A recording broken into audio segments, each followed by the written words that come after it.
You're listening to the We Are Libertarians Podcast Network. Find all of our shows at wearelibertarians.com. Hey loves, Haley Steinfeld here. Let's be real. When I'm on the red carpet, everyone wants to know whose dress I'm wearing. But here's the thing. We're so focused on those details, we're missing something that's actually way more important. Breast health. It's wild. Breasts get so much attention, but they're still so ignored when it matters most. Don't know what I'm talking about?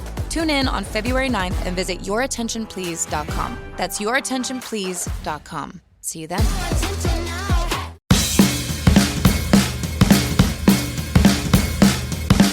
Hey, what's up, folks? It's Brian Nichols here from The Brian Nichols Show on a fun-filled episode of We Are Libertarians Daily.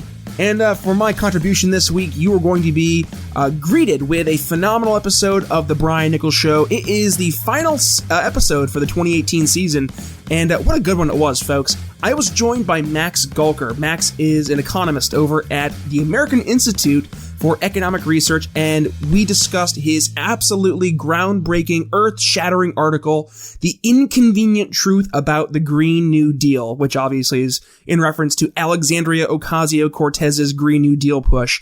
So with that, I hope you enjoyed today's episode. If you do, swing over to The Brian Nichols Show. We have interviews like this every single week. And with that, take a listen.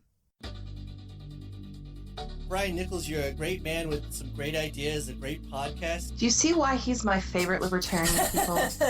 Yes. He's full of common sense and wisdom. Brian Nichols here on The Brian Nichols Show. Welcome to the Brian Nichols Show, your source for common sense politics on the We Are Libertarians Network. Today I am joined by easily one of the best, Matt Kibbe. Welcome to the Brian Nichols Show. Hey, Brian, it's good to be with you. By the way, let me take a step back and say I love what you're doing. I love the conversational style, and it's a combination of good fun and serious ideas. I love the fact that your show's doing what it does, and this is how we win the future.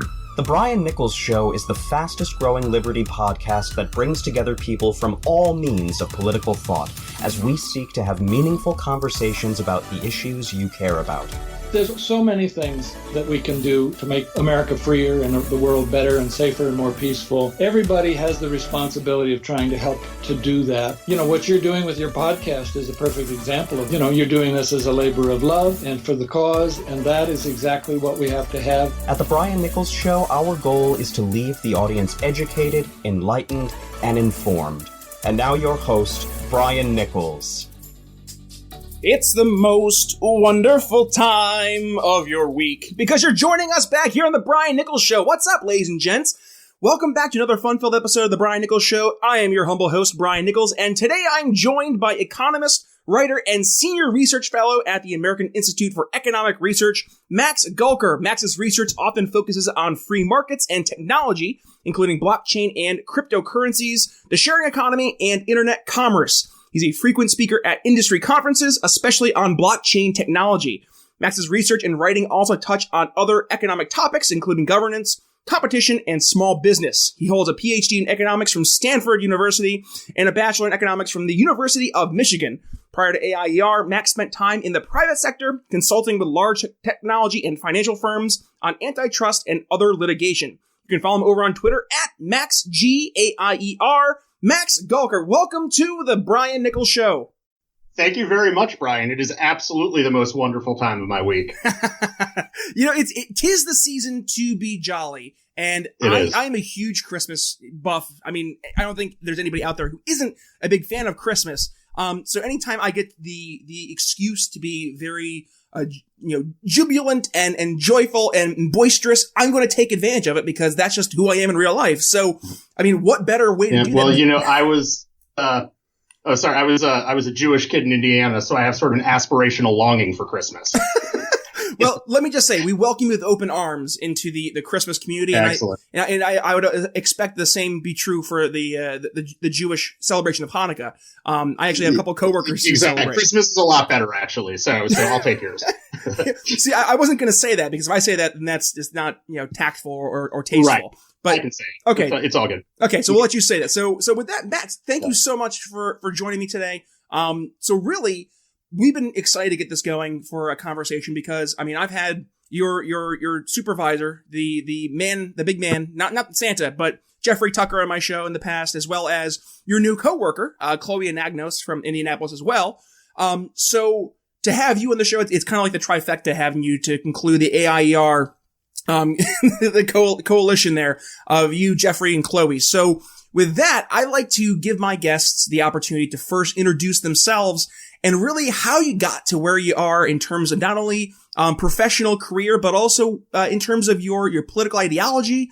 So with that, Max Gulker, if you could give us the elevator pitch bio. Who are you? What made you who you are, and what makes you tick?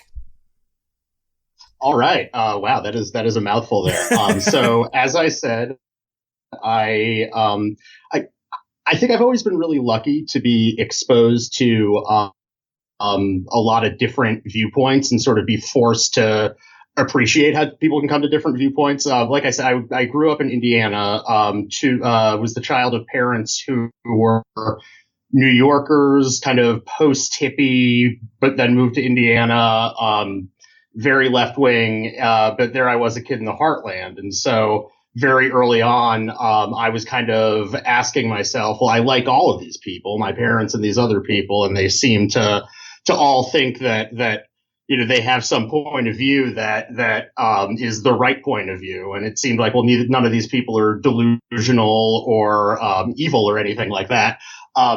And so I ended up in college at the University of Michigan, like you said, and falling in love with economics. And ultimately found myself getting a PhD. Was lucky enough to be at Stanford, and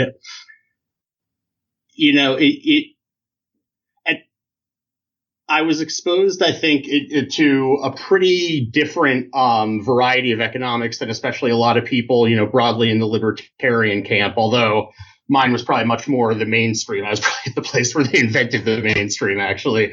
I ended up, going in there thinking I'm going to be this big professor with this body of work with my name on it and all these things, and not really knowing what that was. And academic research, at least in that environment, ended up really not being my cup of tea, at least at that point. The sort of do something amazing and groundbreaking, but you don't have to talk to anybody and kind of come sort of ask us if you need any help, that type of thing, wasn't sort of the right way for me to work. And I ended up in the private sector in New York, working on mostly expert testimony for economists in big litigation, both financial, antitrust, intellectual property. Had the good fortune maybe to start a job working on financial litigation in January 2008. So saw a lot of interesting stuff there. And ultimately, I got to the point, it must have been 2014, it was about 4 years ago, where I had just kind of had it with both New York and with that kind of career, which was great for a while until it wasn't. And I ended up, needing a big change, and found myself a couple of hours north of there in western Massachusetts in Berkshire County, which is a beautiful place, Great Barrington, where we're located here at AIER, and actually kind of happened upon this place by accident. In a way, I, sort of had friends up here and knew I was going to, thought I was going to kind of take a little sabbatical and plot my next move. And then lo and behold, here's this Economic Research Institute in this town of 6,000 people that I love. And that was, the first in a series of very fortunate steps. And just to backtrack for a second in terms of, I talked about being the child of kind of lefty parents. I would say they, about equivalent to the kind of current Elizabeth Warren, Bernie Sanders wing of the Democratic Party.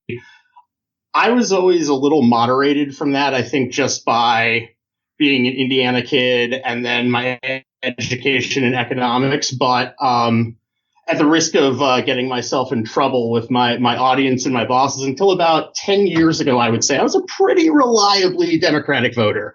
And then I think I stepped back one day and I said, I'm not hearing anything from these people in terms of economics and policy that I like at all. I think I'm voting the way I am because I don't like some of the Republican positions on more social issues.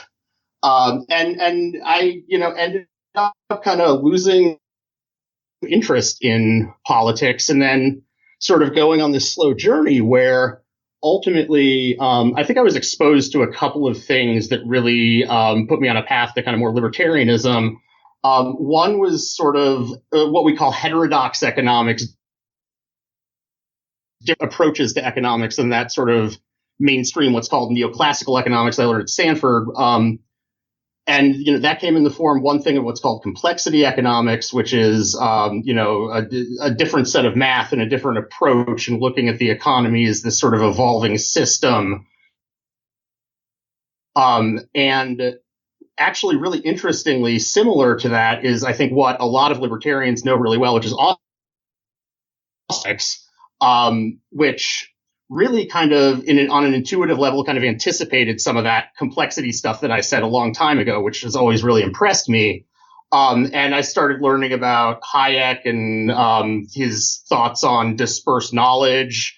And that to me was one of the most important insights I had ever found. And sort of together, those two things said to me that, okay, markets aren't necessarily perfect. Markets are essential. We need markets to take the almost incomprehensible amount of information about what people have, what people need, what people want, and turn that into what are we going to do to produce and consume and allocate resources, and that we're really at our own risk when we say, how can we change markets to do what we want to do? That doesn't mean we can't help people. The other thing I would just say I found, and then I'll stop talking your ear off, is the idea that I'll say it in a way that paraphrases our president here, Ed Stringham, that we can have governance without government, that we can have institutions, have things in our society that help coordinate our actions, help us work together, help take care of people who are struggling, that aren't this sort of top-down, backed by the use of force, et cetera, kind of thing that we are kind of stuck in this assumption is what we need. And so I ended up here actually joining a little bit before Ed and Jeffrey, and our whole crew did, but it just came together really nicely. And I think, I try to bring, I think in some ways it's funny. I think in some ways I'm pretty radical in terms of what I think, ideally, the way we kind of govern ourselves in society should look. But I think I bring a slightly different perspective and hopefully, challenge some of the libertarian audience to say, maybe the motivation of the people on the other side isn't evil or isn't entirely misguided. Here are reasons, here are how we can do those things better without, sort of a centralized government.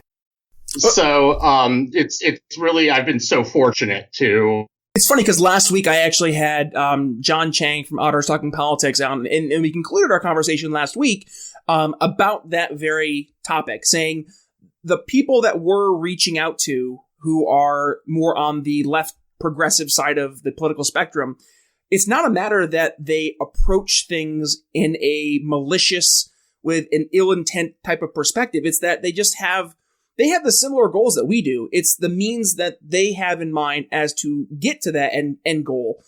It's very different than what we have, because ours is based on voluntary, individualistic determination and voluntarily working with other people versus being mandated by some overarching Leviathan government that's going to mandate people do certain things. So it's not a matter that they're evil or they're bad. It's just that in their minds, that's the best way to approach and obtain that end goal. And I think it's very important for us as libertarians or just folks within the greater liberty movement to approach our conversations with folks in that mindset of not trying to show why they're wrong, but to show them the different approach and help them get to that conclusion on their own. And anecdotally speaking, I've seen in my personal life, people that were acquaintances or very close friends who I've watched the wheels start to turn and saying, well, maybe there is a different way to get to the end game. Maybe, just because the government's not doing it doesn't mean that it can't be done. So that's actually a perfect segue into the main topic I wanted to discuss today. And that is the topic of climate change. Now, for those who have been listening to the Brian Nichols Show since the very beginning, this was actually one of the first topics that my show tackled. And I had two of my good lefty friends, Derek LeBaron and Paul Riley, on, and we had a very cordial discussion. They were on the more progressive, I don't want to say progressive, 'cause I don't want to put ideology into this, but they're much more into the quote-unquote alarmist camp of saying anthropogenic climate change is happening and we need to do something about it. And by we, collective government. Whereas I have found myself, and I've definitely evolved on the topic over the years as more information's come out. I find myself, though, in the agnostic climate change, saying, I just don't think we have enough data.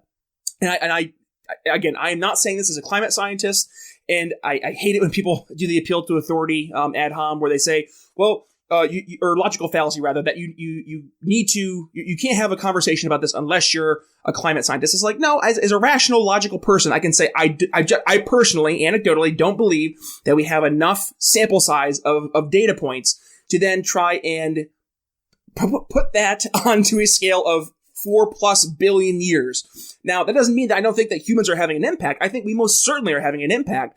I'm just saying, to what degree of impact are we having that is causing climate change to happen, number one.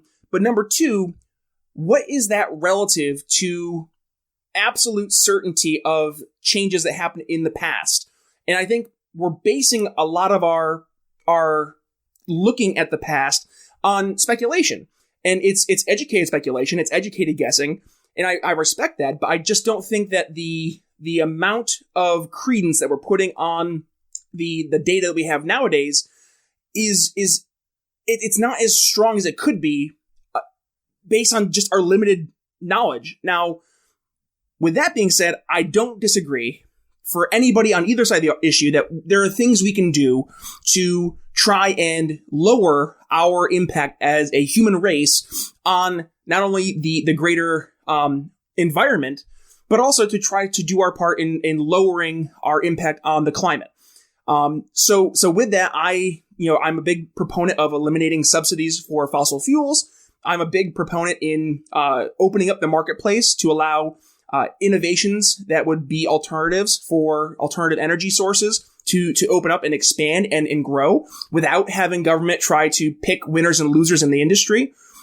So I think a lot of those in the more, I don't want to say skeptic, but just kind of, I'm agnostic to it. In that camp, we're a little strawmanned in terms of what we actually believe. Now, you wrote a phenomenal article that was topical back last week covering Alexandria Ocasio-Cortez's really big support for this Green New Deal. So to give the floor back to you, number one, I wanted you to, if you could, in a word or two, give a synopsis of what Alexandria Ocasio-Cortez's Green New Deal is. Number one, but then number two, to the point of your article, the inconvenient truth about said Green New Deal. Excellent.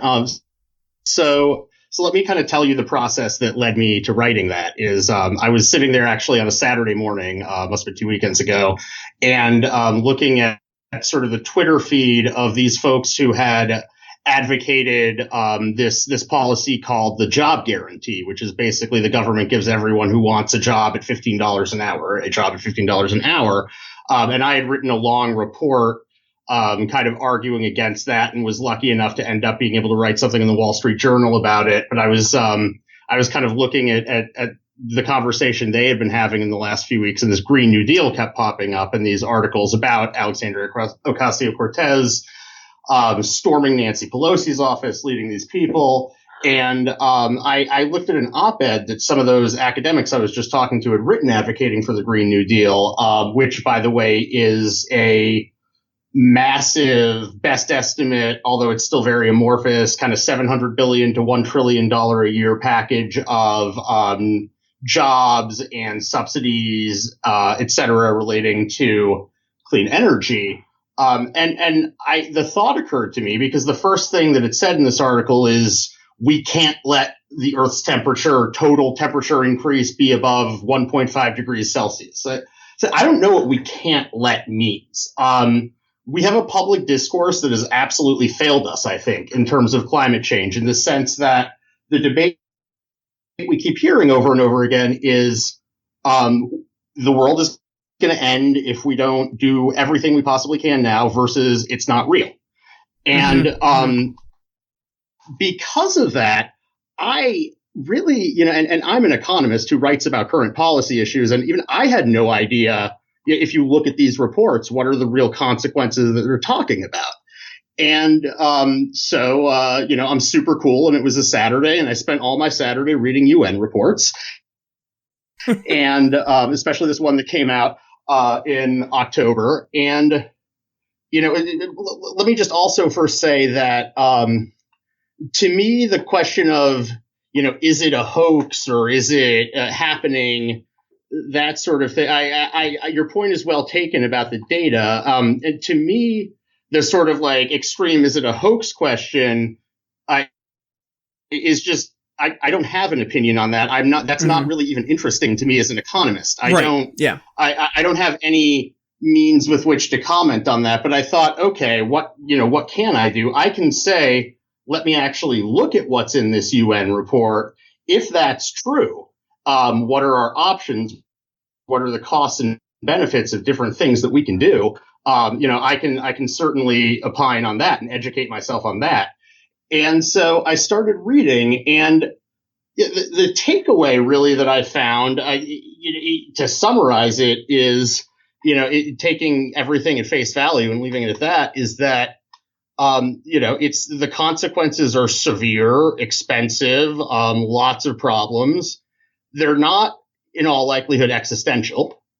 This is not, we have to change our entire way of living and economic system right now. It's much more, I say incremental, meaning not small or not trivial, but the more we do, the less the consequences are. The less we do, the more the consequences are on kind of a sliding scale. And the framework that the scientists set out is, okay, if we do everything right, quote unquote, from, starting right now, the best we're going to do is a total, what they see, anthropogenic climate or temperature increase of 1.5 degrees Celsius. Okay. That's sort of where we stand today, the best case scenario.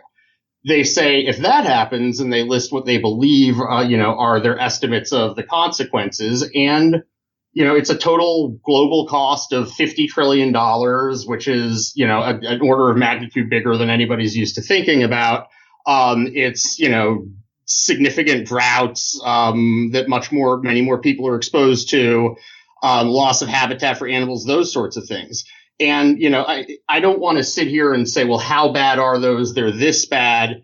But I can generally say they're, things people need to think about. And in fact, if that's the best we can do, we also need to be thinking about how we prepare for that, not just how we stop it, because that can't be stopped. And then they say, okay, well, if instead we let the total increase be 2 degrees. Instead of 1.5 degrees, which is, I believe, what was kind of agreed to in the Paris agreements. Yep.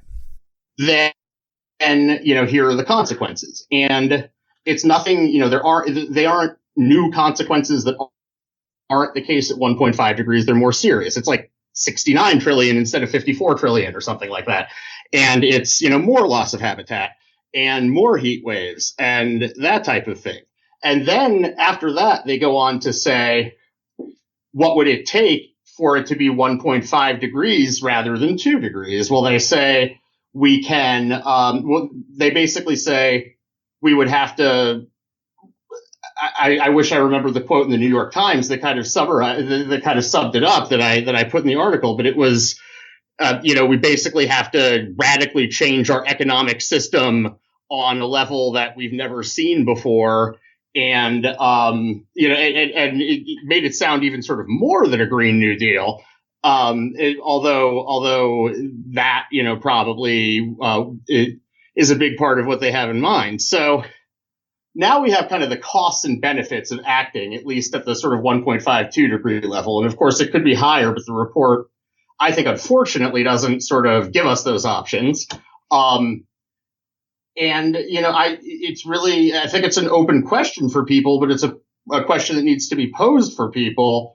I personally don't think, to me, the extra consequences of 2 rather than 1.5 did not seem to justify,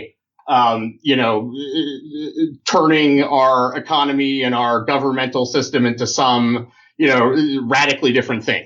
I believe me, in general, I love the idea of radically changing our governance system, but probably not in the type of way they're suggesting. And to me, that said, if everybody, the conclusion of my article wasn't we should do this or we should do that. It was like, let's have a debate where we step away from catastrophe versus hoax. Right. And we actually think about what these consequences are and think about what they mean. And sort of the secondary conclusion was, and I think this is what we meant by the inconvenient truth of the Green New Deal. Jeffrey actually wrote that title, so I'll give him credit for that. Even though I mentioned inconvenient truth at the end of it. But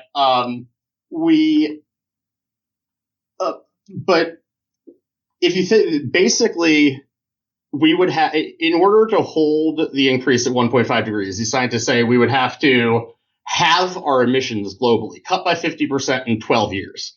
And that just ain't going to happen. And if the proponents of a Green New Deal really think that legislation like that is going to just be passed and implemented such that we can mobilize that in the next decade or so, I don't see what historical precedent they have for that, except maybe the Great Depression, which was an immediate crisis that people saw right in front of them. I don't think that a democracy can produce those kinds of results, even if one wanted one. So one wanted them. So honestly, if you're sitting there advocating for something like a Green New Deal, you're wasting your time vis-a-vis actual positive impact on the problem you're trying to solve. It's politically infeasible. Even the scientists admit, they say, here's everything we'd have to do, and it's not politically feasible. So it's essentially almost off the table. At the same time, I think that, I hope that if the left would, and I'm probably dreaming already here, kind of let go of the world's going to end unless we do exactly what we say right now, that then maybe some people on the other side of the issue could let go of everything you're saying isn't true. And we could get to this kind of sliding scale and start to really think about it. I'm pessimistic that would happen, but that's, what ideally should happen. And, I was really glad that I had dug into it because, again, I knew kind of next to nothing of the details before, and I'm sure in the grand scheme of things, I still know next to nothing, but it really let me kind of try to be objective and take maybe a fresh look at the issue. Understood. And I think one of the other arguments that is, I don't even say it's an argument, it's just something I don't think a lot of our progressive friends think about, is what's the best means to accomplish the goal. And this, again, we're kind of starting from where we're picking up where we started, is the best means to address this to go through legislative channels and enact government policy? Or is it to open up the marketplace to inspire innovation, to inspire alternatives? Because, I mean, let's take, for example, the direst of predictions from the IPCC, right? Which was, I think it was $69 trillion. $69 trillion in the worst case scenario of 2 degrees increased over, I think it was the next 100 years or so, 2 degrees Celsius. So let's say that $69 trillion cost is the worst case scenario. If I'm a business owner and I'm trying to fortify my business and the prospects of my children and my children's children and their children to have successful, fruitful lives, then it would stand to reason that I would want to create an atmosphere. Now, and it's pun intended, I guess, but to create an atmosphere where my company will be able to continue to thrive in that 100-year period. So it would stand to reason that then they would go out of their way to start looking for these alternatives. The problem is that a lot of the alternatives are restricted because of government regulations that, though passed with very great intentions, I mean, don't get me wrong, I think that, to paraphrase Milton Friedman, the problem with a lot of government programs is that we look at their intentions rather than their outcomes. That's kind of where we are right now, is that the government regulations that were passed with the idea, or not even necessarily passed, but mandated by, various bureaucratic agencies. They were passed with the idea of trying to do these good environmental or climate initiatives. And in reality, they've actually hurt the very people and the very climate and community that they're trying to help. For example, let's look at what happened over in California. For all the crap that Trump gets, and trust me, Trump deserves a great deal of it, but he had a very astute point in saying part of the problem with the forest fire over in California was due to the fact that California's regulations about how they deal with their forests created a situation where you have all these dead trees, these dried out dead trees that were just kindling, ready to ignite. And there were articles that were published months in advance from more leftist leaning organizations that were even addressing this. But then as soon as the fires start and Trump says something about it, they dig their heels in, because now Trump has put a position on it, and we can't let anything that Trump says be positive in any way, shape, or form. So, going back to my original point, I think again, if we're trying to find some common ground, which is always the goal of my show, is to find common ground with the folks on the other side of the aisle. I think to your point, it would be good to look again at what the potential negative economic consequences are, number one, but then to say, okay, well then how do we address that now through a more common sense approach? And I think you were very astute in your article, and obviously a very well succinct article that you wrote there can't be addressed in a 30 to 45 minute podcast. But, and I'm obviously going to include the link for the folks here in the show to listen or to go back and read, because it is a phenomenal article. Sure. But really the point is we have to have very honest and open conversations with each other instead of digging our heels in to say, how do we approach this? Number one, but number two, what is the end game? What is the goal? Is it to actually inspire new technology that would require the ability to have research and development?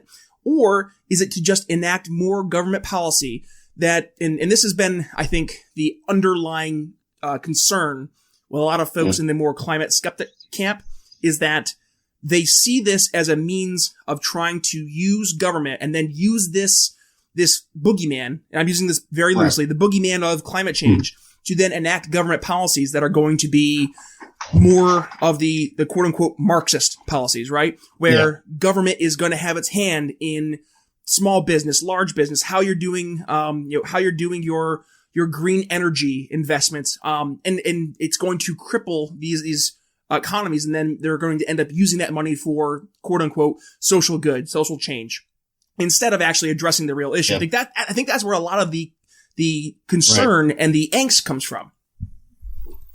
Yep.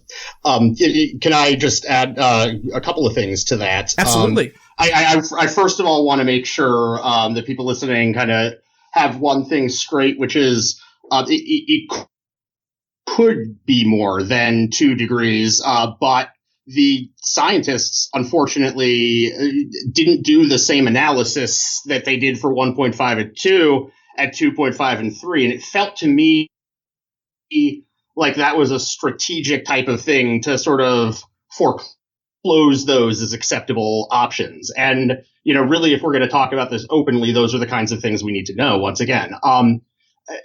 at more 30,000 feet, but very much related to what you're saying, I would say that if I have one goal for the rest of my career in terms of communicating with people about, a whole range of kind of policy issues, it's really to get everybody to step back and kind of kick the tires on the assumption that we all in some ways walk around with, that if there's a problem in society, if there's a problem with the world, the right and really the only way to fix it is the nation state, is our national governments.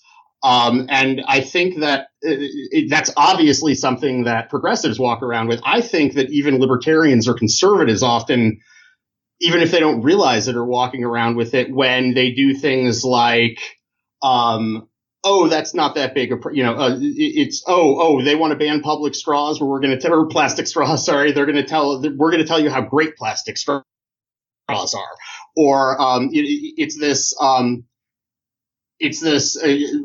this isn't a problem. Rather than here are ways other than our federal government of fixing that problem. Well, and I think I was gonna say it almost feels like it's this whole mindset of owning the libs. Like a lot of, and I honestly I can't say this is all Trump's fault, because it's not. Mm-hmm. But the mindset that a lot of people in the more politically right-leaning camp have gotten to as of late has been not a matter of policy or principle, but really a matter of what can we do that will piss off the other side. Yeah. And I think, I'm not going to try to attack an organization, but like you look at Turning Point USA, and that's kind of become their shtick. It's like, how can we own the libs today?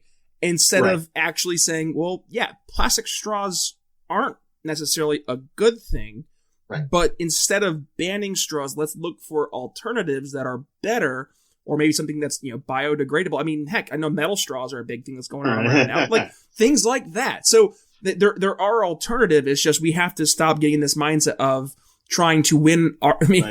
Going back two episodes ago with Mark Claire from Lions of Liberty, we got to stop this mindset of trying to win arguments and actually try to win people over with our positions and it really comes down to win converts, not arguments. Win them with our ideas and our beliefs, and then put those ideas and beliefs into action instead of just trying to own the other side. Mm-hmm. And I think you get kind of getting specifically back to the climate change issue, because this is a great example.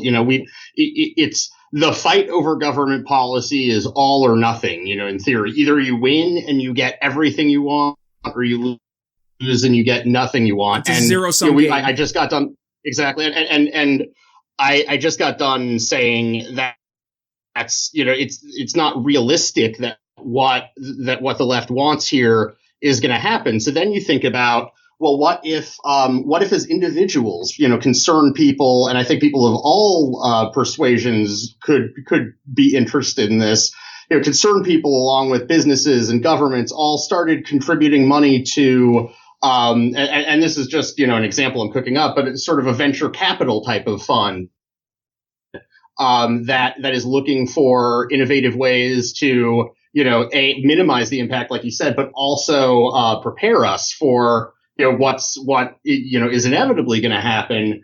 And I had looked, and like the venture capital and kind of clean energy technology and in that whole sector last year was like $5 billion or something. And that's a fraction of what people were talking about spending on the Green New Deal. And if people started doing this privately and voluntarily, that's a non-adversarial, solution. That's somebody's not going to stop you from doing that the way they're going to try to stop you from the government. And there are problems with that. And free riding and whatnot. But I think those are kind of creative solutions that we need to look for. I wrote something a while back about, I said, what if everybody who voted for Hillary Clinton or Bernie Sanders or took the money that they were going to pay extra in taxes under their tax plans relative to Trump's tax plan and just pooled it all together? I'm not saying they should necessarily pool it all together, but if they did, they would end up with a charity that had a greater annual revenue than the top 50 charities in the U.S. combined. I love that people don't realize that, when they're like, well, I should pay more in taxes. It's like, you do realize that the Treasury doesn't have a limit on how much you can give every year, right? Yeah. Like, well, if I do it and nobody else is, that's not fair. And I'm like, okay. So you're gonna preach how it's so important for people to give more. And then when you have the chance to voluntarily do it, you're not going to do it because nobody else is doing it. It's like, maybe your ideas aren't as great as you think they are if they aren't done in a voluntary manner without the use of a government to force people to do something that you want them to do, but they don't want to do. And we live in this technological network society now where, so this is, talking again about, does the nation state have to do this? We're now in a place where coordinating that kind of voluntary giving is a lot easier than it used to be. And, it's done every day with kind of GoFundMe campaigns. And personally, I think, a single charity with that much revenue is kind of a scary thing, but it doesn't have to be a single charity and it doesn't have to, and any of that. And, I would love to talk to the left a little bit more about, I think, why some of those voluntary solutions and why some of those more kind of bottom-up, non-central government institutions could accomplish the things they want to accomplish, that I want to accomplish, really a lot better than their solutions, I think, which would do a lot more collateral damage than they would actually help. Yep. And it's funny because it goes right back to one of your main focuses is focusing that on people doing cooperative, what's the word I'm looking for? Cooperative exchanges, where like for example, like Uber has turned into one of the largest ride sharing organizations, and it didn't exist 10 years ago. And that happened because there was a need in the market. Uber and the founders of Uber found the need, found a way to meet the need, and then they were able to capitalize on it. I mean, that's the way it works. Right. So if there's a need, as much as the people are saying in terms of the economic climate, or rather the overall climate for the world, then there's going to be someone who's going to see that as a means to capitalize their own answer to the solution or to the problem with their own solution. Right. And we don't even. I'm sorry. We don't even need to. That can be market driven. But also, I like to think that in a society where we get used to there being less central government, we have cultural change where a lot of those things can happen kind of from the bottom up, that right now is being crowded out by the federal government. I always joke that like everybody hates the word libertarian, and no, I want to be a liberal or I want to be an anarchist. And I say, if I got to pick my own personal term, I would be an anarcho-cooperatarian. That's a mouthful. Yeah, exactly. Well, that's why I don't do it. See, I think Dave Rubin's kind of hit the nail on the head in his classical liberal, because it piques the ears of people on the left who identify as a liberal. They're like, a classical liberal? What's that? And it's like, oh, it's what liberals used to be before the left co-opted the word to then fit progressive ideology. That's what it used to be. Yeah. And then they're like, oh, maybe I'm a classical liberal too. And it's like, well, maybe you are. But anyways, I digress. We're coming up to the point in the show where I like to start wrapping things up. Yeah. So with that, to kind of summarize the inconvenient truth to the Green New Deal. Max, if you could give us kind of a little elevator pitch for folks to walk away with, so when they're talking to their coworkers, they're talking to their friends and family about this very, very, very polarizing issue, what can people say to these folks to, number one, articulate the idea in a concise manner, but two, to actually make people think and start to look on their own beyond the talking points that's being promoted by the more alarmist folks on the left? Right. I would say, in all likelihood, the consequences are real and substantial. They are not existential to the point that we have to do everything possible and change everything right now, or we're all going to die. That means we can look at the issue like we do any piece of economic policy with costs and benefits. And just secondly, that the sort of massive federal government intervention that people want is probably not even feasible to work in the time frame it would need to work in terms of actually, getting the legislation passed and mobilized. And so it really is a place that's ripe for looking at private and voluntary solutions and innovative ways of doing that. Awesome. All right, sir. Well, this is the point in the show where I like to do some fun wrap up. So you are an Indianapolis Colts fan, and as a Dallas Cowboys fan, I must say, I hope your team sucks this coming weekend because the Cowboys are playing. We're recording here on December 11th. So, just heads up there. But if you could give my audience some fun facts about you, maybe something quirky about you, something that maybe you haven't discussed in other programs that people can get to know you as a person better. Right. There's a good chance that we'll suck this week. I follow the Colts and I love the Colts. We had, over a decade of Peyton Manning, and it's like when that gets yanked out from underneath you, it's just the exercise becomes a lot sadder. But I'm probably one big walking quirk. I'm an economist, with all that implies. I would say my two really kind of biggest passions of when I go home, if I'm not with friends or anything like that, I'm generally pacing around my apartment with my headphones on, either listening to music, or listening to history podcasts. I have this sort of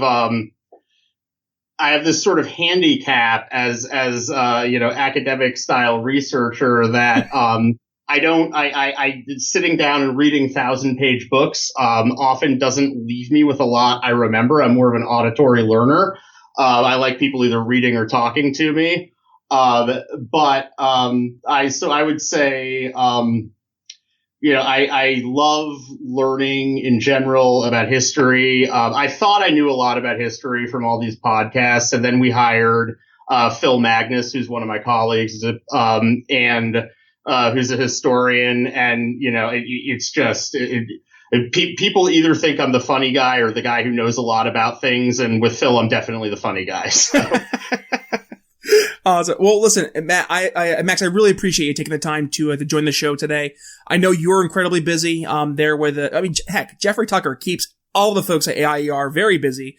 Let me just say real quick. People ask me what it's like to work with Jeffrey, and first of all, if you only know him from his writing, he's every bit the kind of unique human being that you would assume he is. But people think of Jeffrey as this sort of writer and speaker and kind of poet of anarchism, and that's all true, but that's really 10% of what Jeffrey does. He's a manager extraordinaire with social media, with this exciting initiative in book publishing that we have. And along with Ed Stringham, especially in the last year, our work has really paid dividends. And it's, I can't imagine how it could be more exciting here right now. Jeffrey's a great guy. And I wish you, Chloe, and Jeffrey nothing but the best over at AIER and the rest of the team, obviously.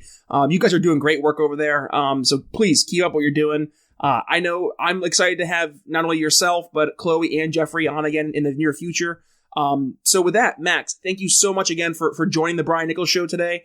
And with that, folks, if you're interested in learning more about Max, you can go over and find him over at AIER, again, Max Gulker, or you can follow him on Twitter at MaxGAIER. And I'll obviously include the links not only to Max AIER page, but also the link to the Inconvenient Truth about the Green New Deal article, and Max's his link to his Twitter page. But with that, ladies and gentlemen, if you enjoyed today's episode of The Brian Nichols Show, please take a minute and go ahead and share today's episode with your family and friends. And as always, you can go ahead and follow me on social media at Facebook and on Twitter at BNicholsLiberty. And the way we keep producing this content, guys, that you enjoy is through your help. So Patreon at BNicholsLiberty. And if you want to make a one-time PayPal donation, head over to the Brian Nichols Show at gmail.com for that one-time PayPal donation on paypal.com. But as always, folks, it's Brian Nichols signing off here for the Brian Nichols Show with Max Gulker from AIER. We'll see you next week. Thanks for listening to The Brian Nichols Show. Find more episodes at briannicholsshow.com.